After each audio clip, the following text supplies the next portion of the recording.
Something interesting has happened over the past few years. Jordan Peterson started going to church. Vance converted to Catholicism in 2019. Russell Brand got baptized. Even atheist thinker Richard Dawkins has described himself as a cultural Christian. At the same time, politicians across the West keep talking about defending Christian civilization. But here's the weird part.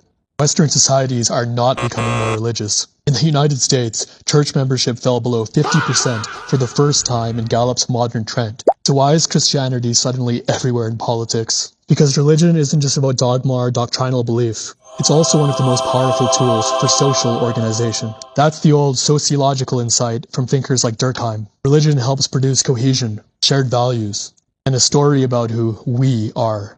And that power has always been politically contested. Christianity was used to justify slavery in the United States. But Christians also helped lead abolitionist movements. Later, liberation theology in Latin America used Christianity to fight poverty, dictatorship, and exploitation.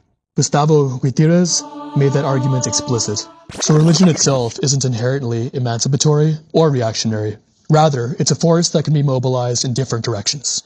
Today, the right is rediscovering that force. A lot of modern right-wing populism is built around what it opposes: immigration, globalization, secular liberalism, wokeness. But opposition alone is not enough. Movements also need a positive identity, a myth, a moral language, a civilization story.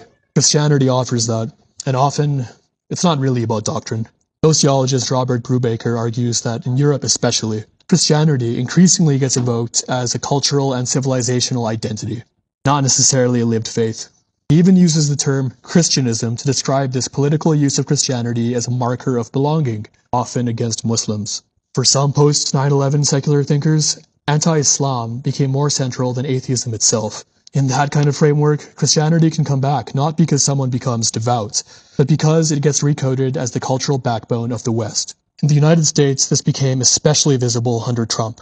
White evangelical Christians became one of his most reliable voting blocs, and scholars Andrew Whitehead and Samuel Perry argue that Christian nationalism in America is tied to political power, rigid social boundaries, and hierarchical order.